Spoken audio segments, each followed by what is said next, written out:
Hola, bueno, continuamos con las clases de antropología de la educación. Entonces, en este sentido, durante varios días hemos estado viendo lo que se pueden llamar las preadaptaciones de tipo biológico a lo que sería la educación. Entonces, básicamente, recordad que hemos visto pues algunos aspectos como podrían ser en un momento dado el tema de la mano, ¿vale? Como un órgano inespecializado que en un momento dado también permite pues manipular objetos. Recordad también que la misma mano, el hecho de que sea inespecializada y de que pueda tener un movimiento de oposición cubital permite una manipulación de las herramientas diferente y al mismo tiempo este manipular herramientas, este tratar de utilizar lo que por ejemplo pues el mismo Vygotsky o incluso por ejemplo Gehlen, Arnold Gehlen, un antropólogo alemán de mediados del siglo pasado, del cual os he comentado varias cosas y quizá el libro más importante que tiene es del año 1987 y es de la editorial Sigeme, que es El Hombre, ¿vale?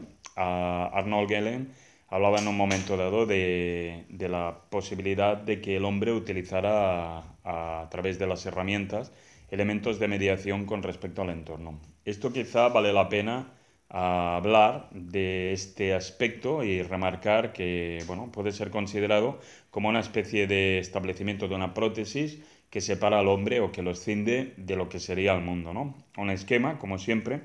La idea básica sería el hecho de, bueno, imaginemos que esto que os estoy dibujando fuera o sea un ser humano y este ser humano, lógicamente, el alcance que en un momento dado pueden tener los brazos es una distancia con respecto a lo que es el cuerpo determinada. Ahora bien, si el hombre manipula un bastón, aquí lo que tenéis es que ahora esta distancia es una distancia que ha incrementado, ¿no? Es decir, ahora el incremento de lo que sería la distancia va a ser esta fórmula de aquí, ¿no? Entonces el hecho de que el hombre manipula un bastón o manipula cualquier tipo de elongación de sí mismo, pensad escaleras, pensad pértigas, pensad lanzas para la caza, pero pensad también cualquier tipo de instrumento, lo que establece es una separación, una escisión de lo que sería el hombre con respecto al mundo, ¿no? Entonces aquí, a partir de Gehlen, pero no solo de Gehlen, sino que yo también a lo largo de lo que es la asignatura os he hablado de Ernst Cassirer, ¿vale? Un filósofo también del centro de Europa, de mediados de siglo también, ¿vale? Uno de los filósofos más importantes. Acordaros de que en clase os había comentado la existencia del libro Filosofía de las Formas Simbólicas. Entonces, Cassirer lo que postulaba era la existencia del símbolo como elemento o como utensilio de mediación entre el hombre y el mundo, pero al mismo tiempo que le permitía dotar a lo que sería su relación con el mundo de una especie de unidad o cosmovisión, ¿vale? Lo que en alemán recibe el nombre de Welt, Anschauung, ¿vale? Que se escribe de esta manera y que equivale a una cosmovisión. Entonces, daros cuenta de que tenemos una ligazón evidente a lo que serían las herramientas que utilizamos. Todos nosotros pues tenemos incluso relaciones de tipo pues sentimental o afectivo o emocional pues con una serie de aparatos, de utensilios que todos tenemos. Ya os comenté en clase que existe incluso algún cuento que habla de ello en el sentido de aquel que muere su padre y no llora ante lo que sería el cadáver y en cambio cuando entra en el escritorio y la madre le hace recoger aquellos instrumentos, las gafas, la pluma para escribir, quizá la pipa para fumar, pues resulta que es cuando rompe a llorar porque quizá está más el alma del padre fallecido en los objetos que utilizaba que no en un cuerpo que una vez desaparece lo que sería la vida de él, pues no es más que un pedazo de materia orgánica, exactamente igual que cualquier otro pedazo de materia orgánica que pueda haber en el universo. El cuerpo muerto no es el padre y por lo tanto no se identifica, no le da un sentido, no constituye ningún símbolo a lo que sería la persona que, bueno, que padece tan triste pérdida. Entonces aquí la idea sería comenzar a explorar un poco pues varios aspectos de estos, ¿vale? Ah, por ejemplo, hablábamos, ya lo he dicho, la mano, ¿sí? Habíamos hablado también de lo que sería la visión binocular. Habíamos hablado también de lo que era el pulgar oponible. Hemos citado más cosas, como por ejemplo podría ser en un momento dado la oposición cubital, lo acabo de decir hace unos instantes. Y el tema es que nosotros, lóbulo prefrontal y tal, nosotros parecemos como que el hecho de ser una criatura neoténica, pedomórfica, poco, digamos, especializada, ¿no? Social, eusocial, dependiente hasta unos extremos que rozan, pues prácticamente lo que sería la minusvalía, ¿no? De los otros, de los demás.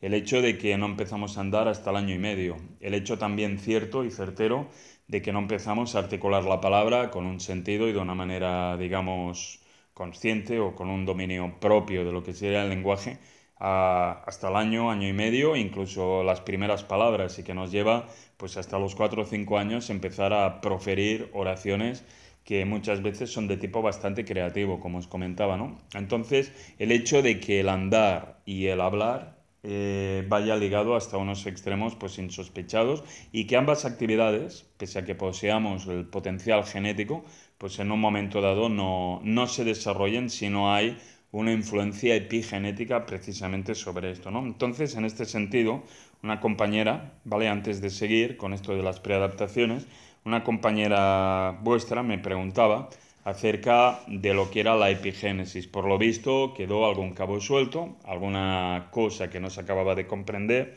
y entonces vale la pena pues volver a hacer una incursión breve en un tema que es apasionante, que es el problema de la epigénesis en lo que sería el desarrollo pues no solo de la especie humana, porque esto afecta a todos los desarrollos biológicos, ¿no? Pero que sí que en un momento dado, pues una visión que tenían los biólogos, que básicamente estaba centrada en lo que era el gen, ¿no? Quizá debido al hecho de que la biología molecular en un momento dado, pues ha adquirido una preponderancia con respecto al resto de la totalidad de las ciencias biológicas. Y claro, los logros son impresionantes. Estamos hablando por ejemplo, pues el tema de la edición del genoma humano. Estamos hablando de técnicas como CRISPR o de la clonación o de las células madre e incluso de la manipulación genética, creación de nuevas especies e incluso hasta el punto de la hibridación de lo que sería el ser humano pues con máquinas o con otros organismos como esto está ocurriendo o como está a las puertas de ocurrir, ¿no?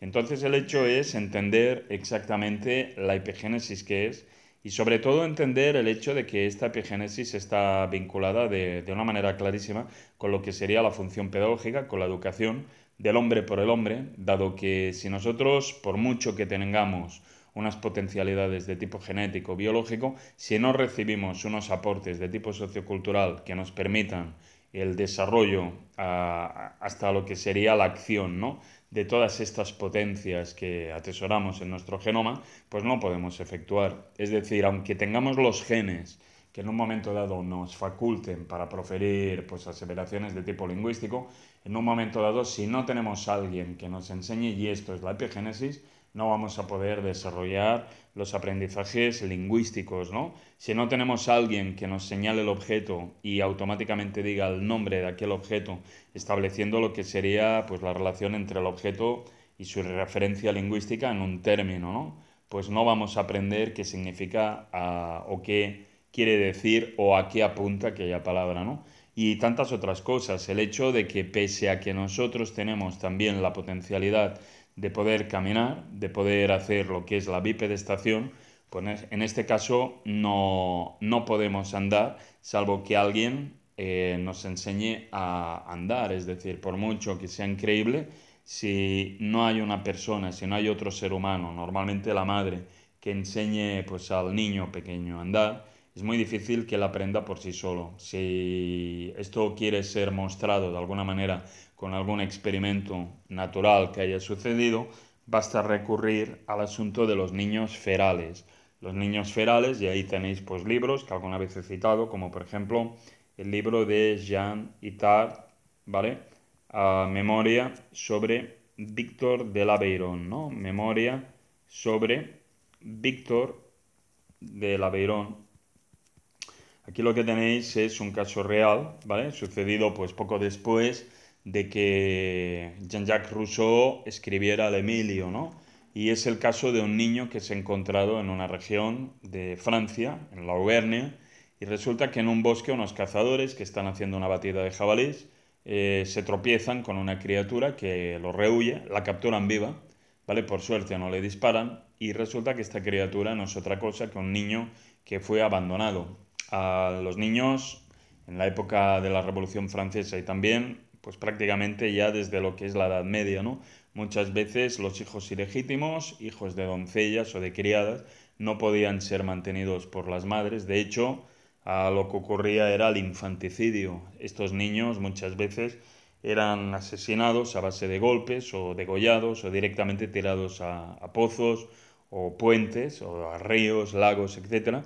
Y estos niños así abandonados, pues la mayor parte de ellos fallecían. ¿Por qué se les abandonaba? Se les abandonaba muchas veces porque suponía una rémora para las posibilidades de contraer matrimonio. Esto sucedía en estas épocas, por desgracia, de la doncella, dado que si ya había tenido un hijo era bastante complicado que un hombre quisiera contraer matrimonio con estas chicas, ¿no?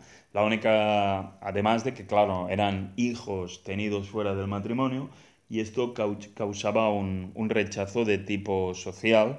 Había pues una serie de presiones de tipo religioso, ¿vale? De moral, si queréis, sobre lo que era el grupo. Se hablaba de chicas de dudosa moral, naturalmente no se hablaba de chicos de dudosa moral. Sabéis que esto pues ha sido un clásico. Y el hecho es que las chicas estas pues se veían en el brete de tener que abandonar a su hijo o incluso asesinarlo, pensando que tal vez así le ahorraban los sufrimientos que podía provocar el hambre. Y algunas de estas criaturas, pese a que la gran mayoría desaparecían sin dejar rastro o eran encontrados los cadáveres, normalmente los huesos al cabo de los años, en el caso de algunas criaturas aparecía un hecho que alguna vez se ha dado, que también tiene que ver con cosas que os he explicado, por ejemplo, con el tema de la eusocialidad.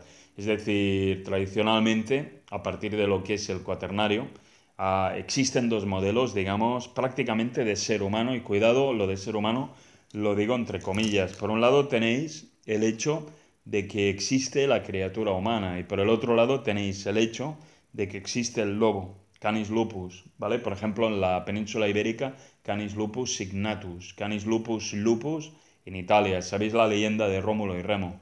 Dos chicos, dos niños, hermanos, abandonados, que son recogidos por una loba, que son amamantados, que son socializados dentro de una manada de lobos y que se comportan como lobos. Tenemos el caso del propio Víctor de l'Aveyron, que es el que os estoy relatando, en el que lo que sucede es que el niño abandonado fue adoptado probablemente por una manada de lobos y este niño pues vivía en el bosque y se alimentaba básicamente pues de los pocos animalillos que podía capturar, se alimentaba también de castañas, de bellotas y de los frutos que podía encontrar. Y este niño, que fue hallado con una edad de unos 9, 10 años, fue recogido rápidamente por los cazadores y fue llevado a lo que era un hospital para niños abandonados que dirigía un pedagogo que también era médico, que era el doctor Jean Itard. Y este pedagogo, fiel discípulo, fiel seguidor del ideario pedagógico de Rousseau, lo que hacía era, en un momento dado, enseñar a estos niños, cogerlos y hacerlos pues que pudieran, digamos, establecer lo que serían las pautas normales de socialización y las pautas también vinculadas a lo que sería la humanización del ser humano, ¿no? Entonces, en el libro este, pues se relata que el niño caminaba a cuatro patas. En el libro este se relata también que el niño se alimentaba, pues, de lo que os acabo de decir, de frutos silvestres, frutos que son hallables en el bosque. Y también se relataba que llevaba el pelo largo, las uñas de manos y pies eran largas, que rehuía todo contacto, que aullaba por la noche cuando había una noche de luna llena y que también en un momento dado se revolcaba con sumo placer, tal como relata Itard en su obra, sobre la nieve recién caída, ¿no? Incluso de noche, en ocasiones, huía de lo que era el reformatorio, correteaba por los campos a cuatro patas y se desplazaba, y es a lo que voy, exactamente igual como hace un cánido, como hace un lobo o un perro. Nadie le había enseñado a hablar, nadie tampoco le había enseñado a caminar de manera bípeda. Y aquí tenéis un ejemplo clarísimo de que pese a que tengamos las preadaptaciones conductuales que nos hacen bípedos, que nos hacen animales de lenguaje, pues en un